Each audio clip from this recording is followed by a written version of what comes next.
Advika washroom में तो चली गई, पर उसे नहीं पता था उसके लिए किसी ने क्या क्या साजिश सोच कर रखी थी। अद्विका ने पहले अपने सर को कॉरिडोर में घुमाया और देखा कि कहीं किसी ने उसे फीमेल वॉशरूम में आते हुए देखा या नहीं। पर जब उसे तसल्ली हो गई कि वहां कोई नहीं है तो फीमेल वॉशरूम में घुस गई। और अद्विका की बुरी किस्मत उसे वही उस वक्त उसे मायरा मिलने वाली थी। दरअसल जब अद्विका ने गेट खोला तो मायरा उस समय वॉशरूम में खड़ी अपने क्रॉप टॉप को सही कर रही थी। और ये तो वो ही जानती थी कि ये सब वो जानबूझकर कर रही थी या बस ये एक कोइंसिडेंस नहीं हो सकता था। वही मायरा जो 3 दिन की खुन्नस खाए हुए बैठी थी और वो बस मौके में ही थी कि कैसे करके इस अद्विका का पत्ता काटना है। क्योंकि अद्विक ने बहुत बार जो उसके काम की खीर पकने नहीं दी थी। वही जब अद्विका ने मायरा को ऐसे अपने टॉप को साफ करते हुए अंदर देखा तो पहले तो उसने मन ही मन में मायरा ने जी भर के कोसा। और अब अद्विका को बहुत चोरों की लग भी रही थी। अब तो ऐसी हालत हो गई थी उसकी कि या तो वो वॉशरूम गई तो उससे तब शांति मिलेगी या फिर जब वो पेंट गिलाकर लेगी तो शांति मिलेगी। इस टाइम अगर अद्विक को वॉशरूम पिछले 1 मिनट में नहीं मिला तो सच में अद्विक को नहीं पता कि अब वो उस समय क्या कर दे। उसने मायरा को देखा जो उसे बड़ी अजीब नजरों से देख रही थी। पर अद्विक भी बड़ा ठरकी, उसने उसे एक दिलकश मुस्कान पास की और मायरा कुछ सोच समझ पाती तब तक अद्विक वॉशरूम के अंदर जा चुका था। क्या करता अब उससे सहन ही नहीं हो रही थी। वही मायरा मुंह खोले उस वॉशरूम के गेट को देख रही थी जिसके अंदर अभी अभी अद्विक गया था। वो तो अपनी आंखें बड़ी बड़ी कर अभी उसी गेट को देख रही थी। पर बेलबुदी इतनी थी कि अकी की वो कुछ समझ नहीं पाई कि अद्विका के ऐसे जाने के पीछे का क्या कारण हो सकता है। उसे तो यही लग रहा था कि अद्विक कितना ठरकी था, साला वॉशरूम में लड़कियों को ताड़ने के लिए आया था। और तभी उसके दिमाग में एक ख्याल आया और उसने एक एविल स्माइल पास की। वही अद्विक जब वॉशरूम से फ्री होकर आया और जब उसने अपने समाने खड़े इंसान को देखा तो एकदम जोर से चिल्ला दिया, आ! वो एकदम ऐसे उछल के दूर की तरफ कूदा था जैसे उसके सामने एक पिशाचनी खड़ी हो। वही उसके सामने मायरा ने अपने बालों को बिखेर लिया था और अपने कपड़ों को भी अस्त व्यस्त कर लिया था। उसने अपने चेहरे के मेकअप को भी फैला लिया था। हालांकि उसने अपनी हालत बिल्कुल ऐसी बनाई थी जैसे उसके साथ जबरदस्ती की गई हो। पर ये मायरा ने भी नहीं देखा था कि अपने चेहरे के मेकअप को इधर उधर फैलाकर वो एक चलता फिरता कॉमेडी बॉक्स लग रही थी। वही अद्विक के चिल्लाने से भी मायरा नहीं समझी कभी और उसने अपना सोकोर नाटक शुरू कर दिया। वो जल्दी जल्दी बाहर भाग के गई और इक्का दुक्का लोगों को देखकर जोर जोर से रोने लगी थी। वही उसने जल्दी से रियान को भी कॉल लगा दिया था। रियान जो इस समय कॉलेज से निकलने ही वाला था उसने जल्दी से बिना देखे फोन को उठा लिया। क्योंकि इस समय वो 8 लड़के एक साथ और रियान का कोल्ड वार हमेशा से चल रहा था। वही जैसे ही रियान ने फोन उठाया तो उसे मायरा के रोने की आवाज जोर जोर से आने लगी। मायरा की आवाज को सुन वही रियाना ने इरिटेट होकर फोन काटना चाहा। पर तभी वो आगे के मायरा के शब्द सुनकर के हैरान रह गया। मायरा ने रोते हुए कहा, भाई मेरे साथ बदतमीजी हुई है। और इसके साथ वो और रोने लग गई। फिर उसके कुछ देर बाद सिसकियां भरने के बाद उसने कहा, भैया मुझे छेड़ने वाला कोई और नहीं बल्कि अद्विक ही है। वही ये नाम सुनकर तो रियान महसूस किया कि उसे किसी ने धोखा दिया हो। उसे सच में समझ नहीं आ रहा था, अद्विक का नाम उसे अंदर तक हिलाने के लिए काफी था। पर ना चाहते हुए भी इस बार रियान को मायरा की बात माननी पड़ी। वैसे तो रियान अपनी बहन से नफरत करता, पर जब बात बहन की इज्जत पर आती है तो शायद उस समय एक भाई को और कुछ याद नहीं रहता। और इस समय रियान के साथ भी ऐसा हुआ। उसने जोर से फोन को रखा और अद्विक का नाम चिल्लाकर जोर से कहा, अद्विक तेरी इतनी हिम्मत कैसे हुई। और इसी के साथ रियान वॉशरूम की तरफ भाग गया। वही उसके पीछे खड़े माधव, सचिन और पीयूष ने एक नजर वहां से जाते हुए रियांश को देखा और फिर वहां खड़े हुए अयान, हर्ष और सक्षम को, फिर वो भी रियांश के पीछे चले गए। हर्ष ने जल्दी से अयान की तरफ देखकर पूछा, अयान अब क्या कांड करने को बोला था तुमने उससे जो उसने तुम्हारे लिए कुछ ऐसा किया है जिससे रियांश इतना गुस्सा होकर कैसे भाग गया। वही रियांश जब वॉशरूम के पास पहुंची तो मायरा ने अपने आसपास काफी सारी भीड़ इकट्ठी जमा कर ली थी। और उसके रोने की आवाज किसी फटे हुए स्पीकर की तरह रियांश के कान में घुसी हुई जा रही थी। जब वो वहां गया तो उसने सबसे पहले मायरा को देखा। उसने अपना हाल सच में देखने दिखाने लायक नहीं थी, पर रियांश के दिमाग में ये बिल्कुल नहीं आया कि मायरा नाटक भी कर सकती थी, और उसने आसपास नजरें घुमाकर देखा तो उसे वॉशरूम के गेट से अद्विक आता हुआ दिखाई दिया। वही अद्विक को लड़कियों के वॉशरूम से आते हुए दिखाई दिया तो उसके मन में जो उम्मीद थी कि शायद अद्विक ने ऐसा कुछ नहीं किया होगा, और वो तुरंत अद्विक के पास गया। वही वहां जो हुआ उसके बाद भीड़ की आह निकल गई। सभी लोग वॉशरूम की तरफ देखने लगे क्योंकि रियांश ने गुस्से में जाकर बिना अद्विक की कोई बात सुने समझे उसे थप्पड़ जरूर लगा दिया था। सभी लोग रियांश का ऐसा बर्ताव देखकर हैरान रह गए क्योंकि किसी ने भी ये उम्मीद नहीं की थी रियांश सीधा अद्विक को थप्पड़ मार देगा। वही अद्विक जिसे एक मिनट के लिए तो कुछ समझ ही नहीं आया था कि क्या हुआ था, उसका चेहरा थप्पड़ खाने की वजह से एक तरफ झुक गया था, और वो अभी भी कुछ हैरान था क्योंकि उसे शायद ये थप्पड़ पहली बार पड़ा था। वही रियांश अद्विक की कॉलर व पकड़ उसे आगे खींच पाता कि तभी अयान जो अभी अभी यहाँ आया था उसने रियांश के हाथ को अद्विक की कॉलर के ऊपर से झटक दिया और एक गुस्सा रियांश के चेहरे पर मार दिया। मायरा जो अभी तक अपनी जगह पर खड़ी होकर अपनी जीत को देखकर मुस्कुरा रही थी, वो उसका चेहरा अयान को देखकर और खिल गया। पर जैसे ही उसने अयान की हरकत को देखा तो उसके तन बदन में आग लग गई। उसने मन ही मन अद्विक को देखते हुए कहा, पता नहीं क्या किया है इस लड़के ने मेरे अद्विक पर कि अब ये तो मेरी तरफ देखता ही नहीं है। वही आयन का पारा बहुत बुरी तरह से चढ़ गया था। उसे ये बिल्कुल बर्दाश्त नहीं था कि कोई उसके लोगों को परेशान करे, और आज इस भाई बहन की जोड़ी ने उसकी अद्विका को बेवजह ही झूठे मामलों में फंसा दिया। अरे भाई, अब ये आयन से भला ज्यादा कौन ही जानता था कि अद्विक कभी ऐसा कोई केस कर ही नहीं सकता था। आखिर वो तो खुद एक लड़की है, अब वो खुद एक लड़की को मोलेस्ट करके क्या उसका अचार डालती। वही अगर एक बार को अद्विक ने रियांश के साथ बदतमीजी की होती तो समझ में भी आता कि चलो हाँ उसने कुछ अच्छा काम किया है, पर उसने तो अभी असली मर्दों वाला काम ही नहीं है।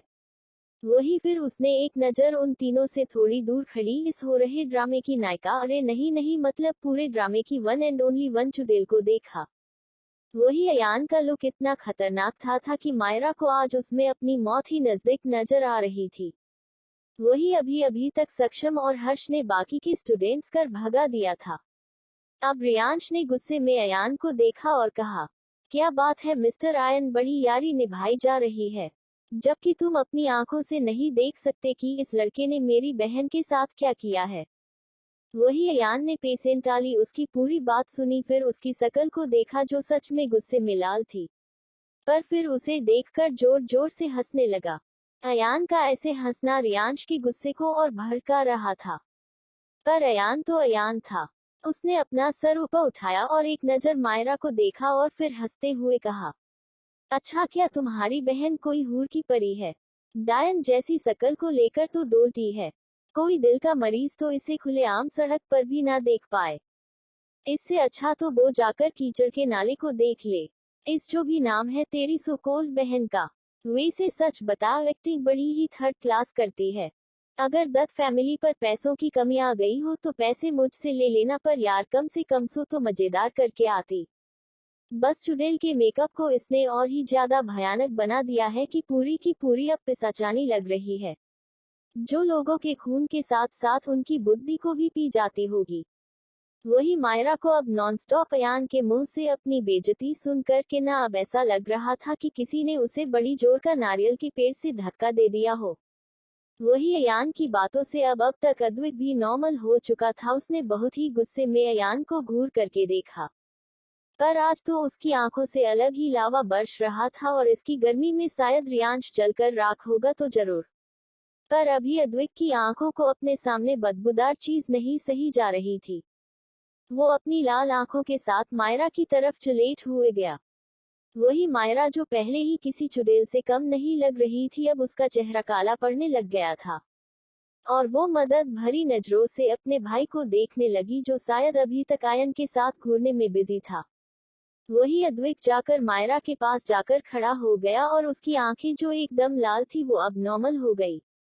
उसका गुस्सा मानो गायब ही हो गया था, और ये चीज मायरा को और ज्यादा डरा रही थी क्योंकि उसे खुद पता था कि उसने कैसा कांड किया है। वही अद्विक ने एकदम अब ऐसे बिहेव किया कि अभी कोई कांड हुआ ही नहीं था। अद्विक आगे बढ़ी और बड़ी ही नजाकत से मायरा की कमर को पकड़ लिया और उसे बिल्कुल लड़कों की तरह सेंसुअली टच करने लग गया। वही मायरा की तो एकदम सिट्टी पिट्टी गुम हो गई अद्विक की इस हरकत को देख करके। पर आज तो अद्विक की आंखों में कुछ और था। मायरा बिल्कुल नहीं समझ पा रही थी कि आखिर अद्विका क्या करना चाहती है। वही अद्विका ने फूंक मार करके मायरा के माथे पर बिखरे हुए उसके यूजलेस बालों को उड़ाया और धीमी मगर मैग्नेटिक आवाज में कहा, तो मायरा मैडम क्या ख्याल है आपका आज रात के बारे में बोलो। वही मायरा की तो हालत खराब हो रही थी, उसके आंखों के ठीक सामने अद्विक का सुंदर चेहरा था। वही अद्विक के चेहरे पर एक शैतानी मुस्कान आ गई। मानसी ने जब सर उठाकर देखा तो उसके सामने सक्षम खड़ा हुआ था। सक्षम को वहां पर देखकर पहले तो सभी लोग थोड़ा हैरान रह गए कि आखिर वो यहाँ अब क्या कर रहा है। वही अद्विका जो अब अपनी बाइक पर पूरी तरह से सेट हो चुकी थी, वो भी अपनी आंखें चौड़ी करके उन्हें घूर घूर कर देख रही थी। उसका शैतानी दिमाग कैसे नहीं समझ सकता था कि आखिर उसकी दोस्त के बारे में सक्षम क्या सोच रहा है। पर दोस्त जब तक अपने दोस्त के इश्क की आग में घी ना डाले तब तक उन्हें चैन कहाँ आता है। उसने अपने पीछे बैठी गागी को कुछ इशारा किया और गागी भी जल्द से समझ गई कि उसका क्या मतलब था। वैसे भी जब तक कोई उसके मिस्टर हेंडरसन के बीच न आए तब तक तो सब अच्छा ही था। मानसी ने जब अपनी नजरें उठाकर देखा तो सभी लोग उसे और सक्षम को घूर कर देख रहे थे। उनके ऐसे देखने से मानसी के गाल अपने आप ही शर्म के मारे लाल हो गए थे। वैसे तो वो भी कोई कम थरकी नहीं थी। आखिर वो तो अद्विका को भी बीच बीच में छेड़ देती थी, ये जानते हुए भी कि वो एक लड़की है। पर सक्षम जिन नजरों से उसे सरेआम देख रहा था, उसे बड़ी शर्म आ रही थी। वो मन ही मन कहने लगी, इन दिल्ली के लड़कों में बिल्कुल भी शर्म भी नहीं होती, बिना प्रोपोज किए ही इन्हें बंदी चाहिए। वो अपने ख्यालों में ही गुम थी कि तभी सक्षम ने जो कहा, उसे सुनकर के तो सबकी कान खड़े हो गए। आखिर उन लोगों ने ना जाने कितने सपने सजा लिए थे और सक्षम ने तो सब मानो खाक में मिला दिया। सक्षम ने मानसी के हाथ को छोड़ते हुए कहा, ओह मैडम, पीयूष के साथ में बैठने वाला हूँ, तुम अपनी कोई और जुगाड़ देख लो।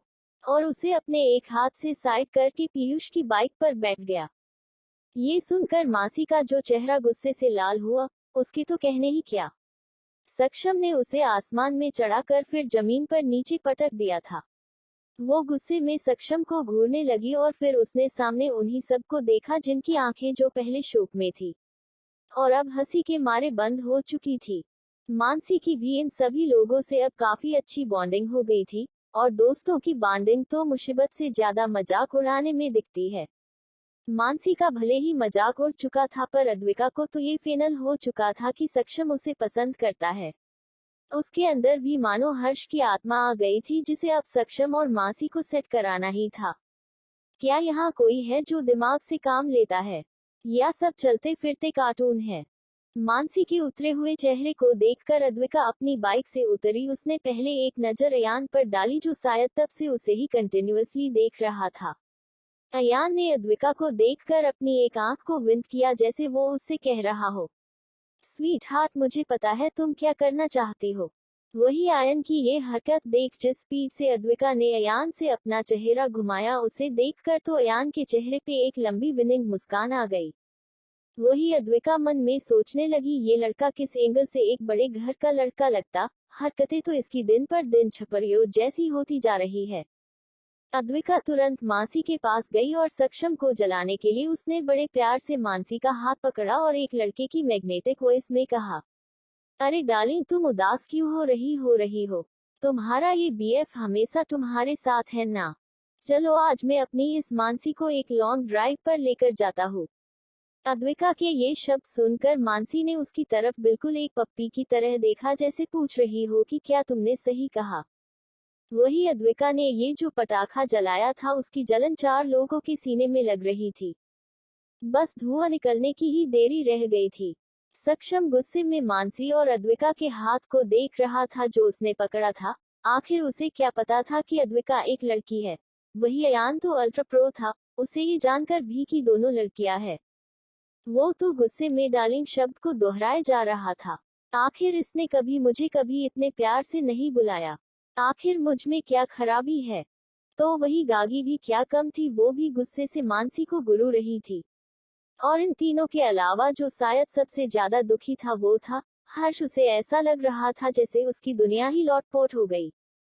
अचानक जब मानसी और अद्विका को जब महसूस हुआ कि उनके ऊपर कातिल नजरें घूर रही है तो दोनों ने सर उठाकर देखा। पर जैसे ही अद्विका ने सक्षम के गुस्से भरे चेहरे को देखा तो उसके फेस पर एक स्माइल आ गई। आखिर उसने जो सोचा था बिल्कुल वैसा ही हुआ। हालांकि उसने ये नहीं देखा कि उसे अयान कितनी बुरी तरह से घूर रहा था। अब सभी लोग अपनी अपनी बाइक पर बैठ गए। अयान, हर्ष, पीयूष, सक्षम, रेहान, मायरा, अद्विक, मानसी, सचिन और गागी और माधव अकेला था।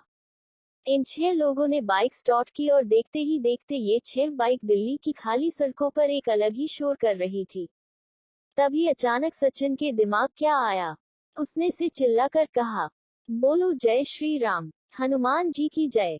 अब क्या था, उनमें से कोई भी कहाँ शांत रहने वाला था। वो 11 जने जोर जोर से नारे लगाने लगे और इसी के साथ उनकी यादों में एक और कॉलेज का हसीन पल जुड़ गया था। दिल्ली की सड़क पर 6 बाइक और उस पर लागते हुए ये नारे उन सबको सच में एक अलग ही बचपने की खुशी दे रहा था। और इस बचपने में ना कोई अमीर था और ना ही किसी में बेर। कभी हर्ष चिल्ला कर कहता, बोलो काली मैया जी जय, तो कभी अद्विका चिल्ला कर कहती, बोलो घाटी श्याम की जय। तभी रेहान ने चिल्लाकर कहा, बोलो हर हर महादेव, और ऐसे ही वो पूरे रास्ते गले को फाड़ फाड़ कर चिल्ला रहे थे। आते जाते लोग बस सर अपना नाम हिला देते तो कुछ को तो अपने कॉलेज के भी दिन याद आ रहे थे। ऐसे ही मस्ती करते हुए वो सभी लोग अपने अपने हॉस्टल और घर पहुंच गए। अगले दिन जब अयान अपनी क्लास में पहुंचा तो वहां पर खड़े शख्स को देखकर वो हैरान रह गया। अद्विका की हरकत इतनी चौंकाने वाली थी कि सभी लोग वहां पर मुंह खोले उसकी हरकत को ही देखे जा रहे थे। वही अद्विका तो अपने चेहरे पर एक शैतानी मुस्कान लाए मायरा के साथ अलग ही अंदाज में खेल रही थी। वही इस बार तो अद्विका की हरकत पर रियांश से ज्यादा तो अयान को गुस्सा आ रहा था। वो मन ही मन में अद्विका की हरकत को देखकर सोच रहा था कि इस लड़की का सच में कुछ नहीं हो सकता। पता नहीं एक लड़की होकर भी इतने मजे से दूसरी लड़की को कैसे छेड़ लेती है। भाई, पर वो तो अद्विका थी, वो तो कुछ भी कर सकती है। वही मायरा को समझ नहीं आ रहा था कि उसकी बॉडी में एक साथ इतनी सारी तितलियां क्यों उड़ रही है। उसने अब गौर से अद्विक को देखा तो उसका दिल धड़कने लग गया। उसके आंखों के सामने हमेशा अयान के नाम की पट्टी बंधी हुई थी। उसने कभी अयान के अलावा किसी भी लड़के की तरफ नहीं देखा था। पर आज जब उसने नोटिस किया तो उसे समझ आ रहा था कि अद्विक कितना ज्यादा हैंडसम है। वो बिना पल के झपकाए अब एक मूर्ख की तरह बस उसे देखे जा रही थी। और अद्विक तो अंदर ही अंदर अपनी जीत पर मुस्कुरा रहा था। पर वही बगल में खड़ा रियांश भी उसकी इस हरकत को देख रहा था। उसे समझ नहीं कैसे आता कि अद्विक क्या करना चाहता था।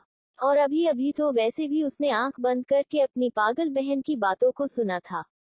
उसने पहले एक नजर मायारा को घुरा जो कुछ देर पहले तक अद्विक पर मोलेस्ट करने की बात कर रही थी।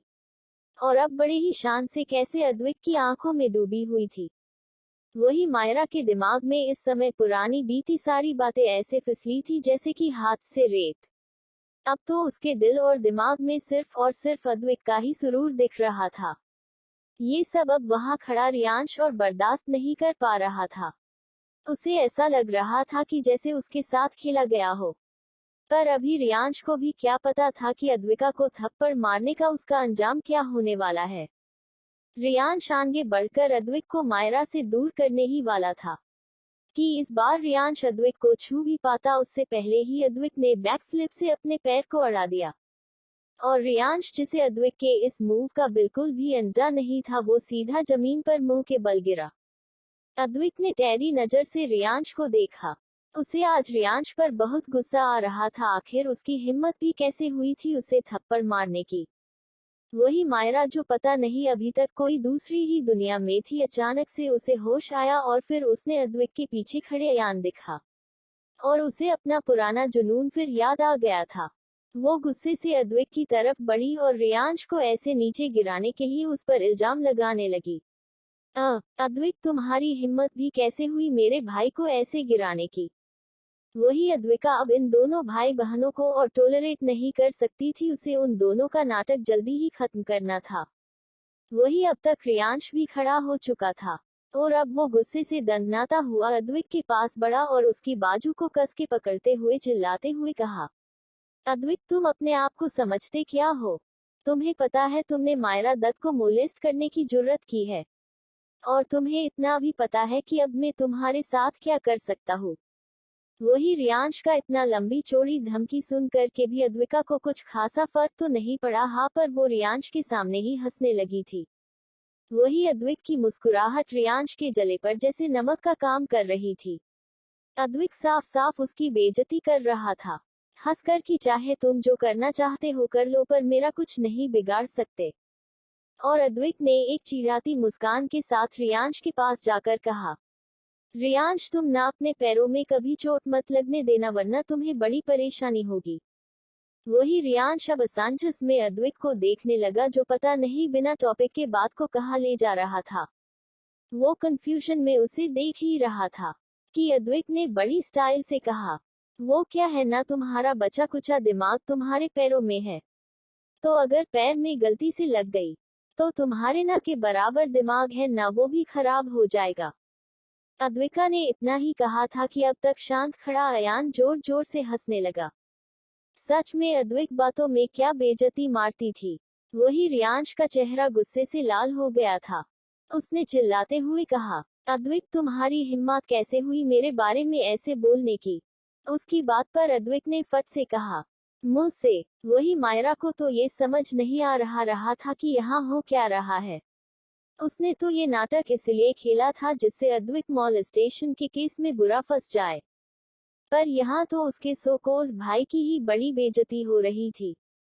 वही रियांश ने गुस्से में अपना फोन निकाल लिया और अद्विक को धमकी देते हुए कहा, तुम ना अब मेरी नहीं बल्कि पुलिस की बात को सही समझोगे।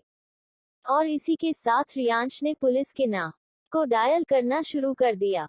वही अद्विक की इस समय सिर्फ एक ही कमजोरी थी कि वो कभी पुलिस के सामने नहीं जा सकती थी, और पुलिस की बात को सुनकर के तो उसके माथे पर भी बल पड़ गए।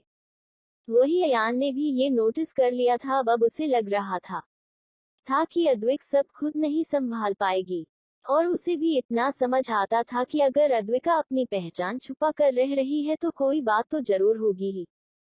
इसलिए अयान ने रियांश के पास जाकर कहा, क्या तुम्हें नहीं लगता कि इस समय हमें तुम्हारी अबला बहन को बाहर भेज देना चाहिए? क्योंकि अब अयान इस मैटर को बस ज्यादा लोगों तक नहीं ले जाना चाहता था। वही पागल मायरा वैसे तो बाहर नहीं जाना चाहती थी, पर अयान के कहने भर से ही वो उल्टी पतंग की तरह बाहर भाग गई। अब उस कॉरिडोर में बस 3 ही लोग बचे हुए थे, अयान, अद्विक और रियांश। वही रियांश अब टेढ़ी नजर से अयान को देखने लगता है और फोन पर नो डायल करने ही वाला था कि तभी कोई उसका हाथ पकड़ लेता है। और जब रियांश अपने सामने खड़े इंसान को देखने लगा तो उसकी आंखें हैरानी से फैल गई। रियांश का हैरान होना लाजमी भी था, आखिर उसने कुछ देखा ही ऐसा था। अभी तक कुछ देर पहले तक उसके सामने जो शख्स एक अच्छा भला लड़का बनकर खड़ा था, वो अब एक पल में ही लड़की बन गया था। हाँ, जैसे ही मायरा उस कॉरिडोर से बाहर गई, उसी समय अद्विका ने अपनी बेग को निकाल दिया, और अब उसके दूध जैसे गोरे चेहरे पर उसके रेशमी बाल बिखेर गए थे। वही अयान को भी ये बात बिल्कुल पसंद नहीं आ रही थी कि आज रियांश को भी ये पता चल जाएगा कि अद्विक एक लड़का नहीं बल्कि एक लड़की है। उसके अंदर का खून तो इतना उबल रहा था कि उसका बस चले तो वो अद्विक को अभी यहाँ से खींच कर ले जाए। पर अफसोस अब स्थिति ही ऐसी थी कि वो अब चाह कर भी कुछ नहीं कर सकता था। वही रियांश को तो ऐसा लग रहा था जैसे उसने कोई नोवा अजूबा देख लिया। भाई, ये अभी हुआ क्या था आखिर? रियांश हैरान और परेशान सा होकर अपनी एक उंगली को अद्विका पर पॉइंट करके कहने लगा, ये झूठ है ना? सच में इस समय रियांश के एक्सप्रेशन देखने लायक थे। वो जिस इंसान से 1 महीने से लड़ रहा था, रह रहा था, उसके साथ आउटिंग की, वो असल में कौन था? एक लड़की। ये कितना बड़ा स्कैम हुआ था उसके साथ। अद्विका ने बड़ी अदा के साथ अपने बालों को पीछे किया। वैसे रियांश के एक्सप्रेशन देखकर उसे हंसी तो बहुत आ रही थी, पर उसने अपनी हंसी को कंट्रोल कर लिया था। वो बड़ी अदा के साथ चलकर रियांश के पास गई और अपना हाथ आगे बढ़ाकर कहने लगी, सो मिस्टर रियांश दत्त, इट्स अद्विका कपूर, आपसे मिलकर खुशी हुई। यहाँ अद्विका मजे से इंट्रो दे रही थी, पर वही रियांश को तो ये दुनिया हिलती हुई सी नजर आ रही थी। अद्विका ने देखा कि रियांश तो अभी भी एक पत्थर की मूर्ति सा बनकर खड़ा हुआ है। वो ना तो कुछ बोल रहा है और ना ही रिएक्ट कर रहा है। तो अद्विका उसके और पास आई और अगले ही पल उस जगह पर एक थप्पड़ की गूंज सुनाई दी। ये थप्पड़ अद्विका ने रियांश को मारा था। वही रियांश जो कुछ पहले सदमे में था, वो अब एकदम से गुस्से से बौखला उठा, क्योंकि ये दूसरी बार था जब अद्विका ने उसे मारा था।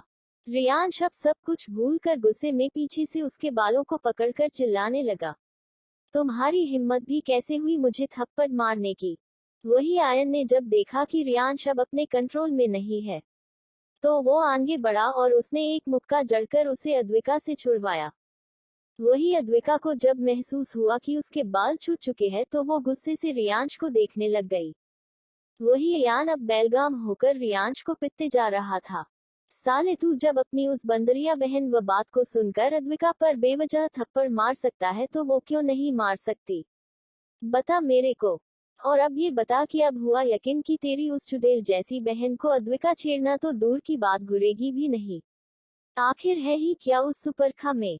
अयान भी अब गुस्से में बोले ही जा रहा था। आखिर वो 1 घंटे से शांति से खड़ा तमाशा देख रहा था और इन दोनों भाई बहन की नौटंकी हु बंद नहीं हो रही थी। वही रियांश ने भी जल्दी से अयान के हाथों में पकड़कर होड़ किया और उसके मुंह पर भी एक घुसा मार करके कहा, अच्छा तो यहाँ मेरी गलती है। और तू बता, तू 1 महीने से एक लड़की के साथ एक ही रूम शेयर कर रहा था, तुझे भी तो उसके बारे में पता नहीं चला ना?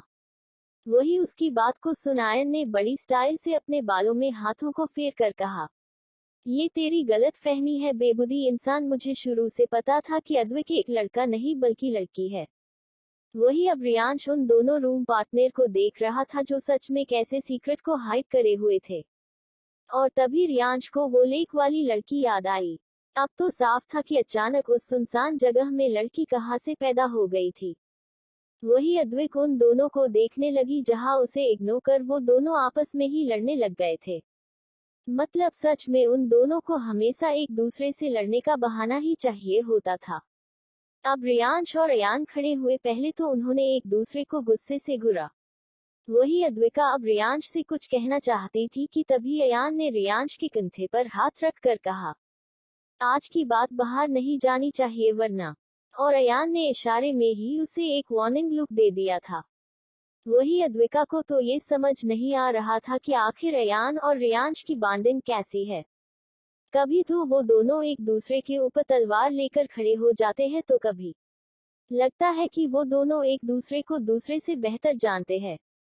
वो ये सब सोच ही रही थी कि तभी उसे अपने हाथों में अयान का हाथ महसूस हुआ और उसने देखा कि अयान ने उसके हाथ को पकड़ लिया और फिर उसके बालों में विग को लगाया।